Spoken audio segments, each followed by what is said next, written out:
The reason why India Today is the most watched channel, especially on a story like this, is because we call a spade, no matter which side is indulging in the violence and no matter which side is being questioned. Today we've seen arson, vandalism, hooliganism, bloodthirsty violence, scenes of fire and fury from across the country.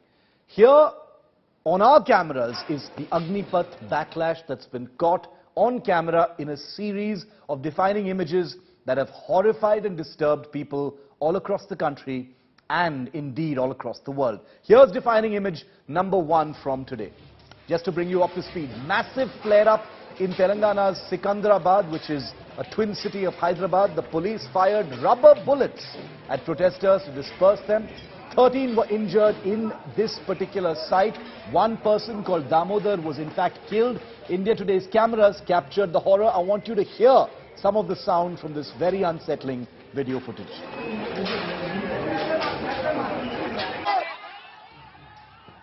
Scared and helpless children were seen crying as they were locked up inside a school bus for hours in Bihar's Darbhanga as protests over the Agnipath scheme raged around them.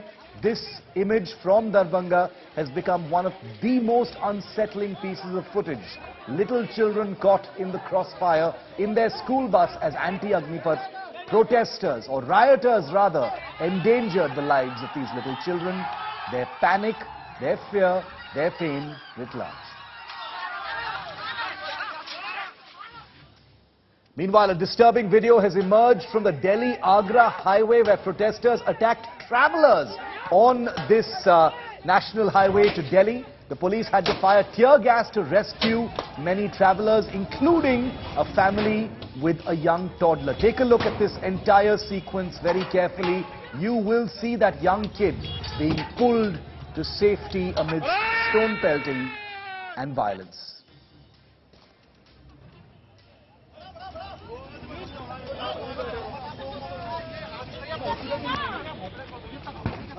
रोने का काम नहीं निकलो वो लोग hopeless हो जाएंगे डाल ठोका देना ठोका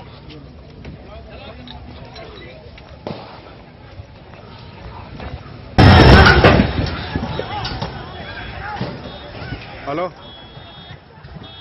Defining image number 4. 4 coaches of a train at the Secunderabad railway station near Hyderabad were set on fire by Congress Students' Union. The images on your screen show how the station now stands in ruins.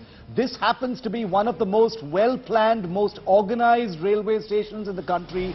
It has been ruined by protesters as well as members of the Congress youth wings.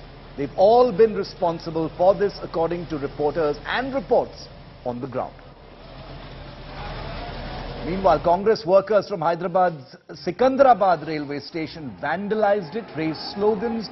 Over 70 trains stand cancelled in Telangana due to the violent protests.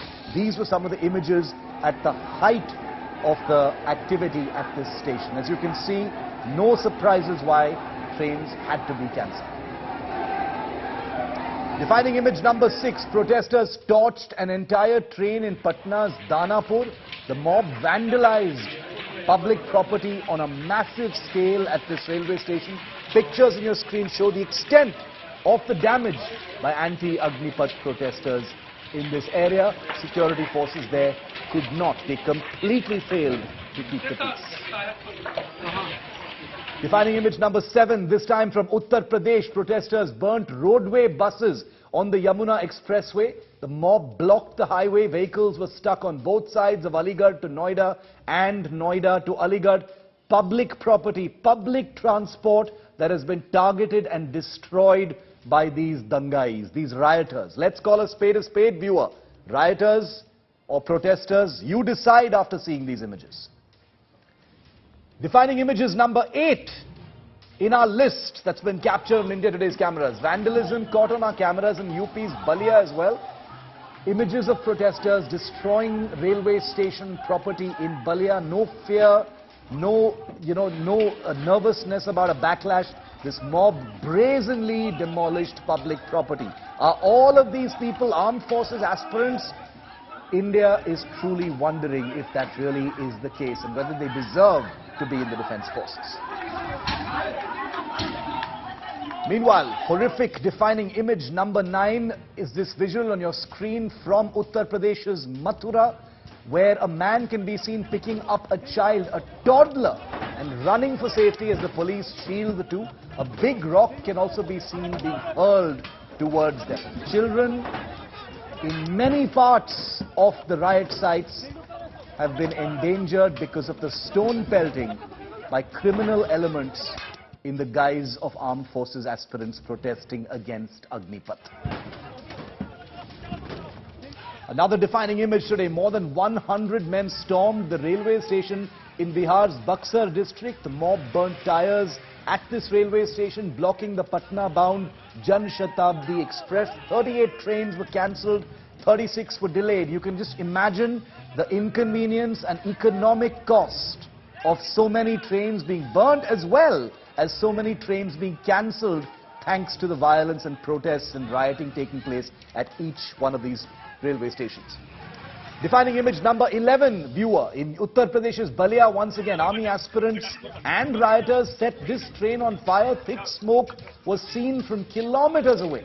The mob also damaged the railway station and property there before the police used force to disperse them. But as you can see, this is irreparable damage to multiple trains. At last count, 10 trains have been destroyed by these criminal rioters posing as armed forces aspirants. Defining image number 12, Agnipath protesters and rioters resorted to stone pelting as well. Protesters pelted stones at buses in Uttar Pradesh's Varanasi. These images show the aftermath of that stone pelting when they were being chased away. Defining image number 13, a huge face-off between Agnipath protesters and rioters and police in Haryana's Narnaul area. The police lathi-charged protesters to maintain law and order in this area, but the situation continues to be extremely tense, with most rioters continuing to lurk in and around this area. This is how it looked like just a couple of hours ago. Defining image number 15, stone pelting at the Sikandrabad railway station. This is one of the country's most well-organized, clean and planned railway stations. But this is what India Today's cameras captured once we arrived there. Heavy stone pelting by a mob that turned this situation completely violent. And remember, this is the place where one youth named Damodar from Warangal district has even lost his life. Defining image number 15 from today's protests. Rioters set ablaze 5 coaches of a train in Bihar, Lakhisarai as well. On your screen are pictures of passengers managing to barely escape with their property, with their children, to escape the deadly fire in the nick of time. What was their crime? What was the crime of these passengers trying to go from one place to another, only to have their train stopped and torched by these criminal elements? And they want the country to believe that they are Fauji aspirants. This is what they have done to national property. A legitimate protest it may have once been, but it has become anarchy and total criminal violence against India's own property. Property that belongs to the people most affected by it. Defining image number 16 today. Hundreds of students barged into Bihar's Betaya station. Protesters and rioters clashed with the police and destroyed huge amounts of station property. These images show the gravity of the vandalism and arson that they indulged in, even while they were weaponized with lathis. No care at all about the damage to property in their own town. That's the level of anger. That's the level of resentment. Another big defining image today on the protest. The Agnipath fire also resonated in the national capital, where left-wing students protested in Delhi against the newly announced scheme. 25 protesters were detained by the Delhi police amidst a great deal of sloganeering. Well, these are left student protesters, so no surprises whatsoever that they decided that they also needed to be a part of this, a new opportunity for them to somehow get their voices heard because nobody is otherwise listening to them. And take a look, viewer, at this image of this toll plaza in Bihar, Sasaram. You know, public property and private property and property of the country, property of people in those areas, all set on fire by these rioters. You know, let's decide whether you want to call them rioters or protesters, because these images show you what happened to this toll plaza. Who's going to pay for all this damage? Defining image number 19, huge escalation in different parts where the face-off between the police and protesters in Danapur, in Patna, was also seen. Protesters and rioters seen running after the police resorted to a lathi charge to maintain law and order in this area. And the 20th defining image of today in a list of very shameful images, angry mob of rioters pelting stones at the police in Haryana's Ballabgarh as well. So from Bihar to UP to Haryana to Rajasthan and to Telangana today, these are the familiar scenes that have become the face of the Agnipath protests, or should we be calling them the Agnipath riots?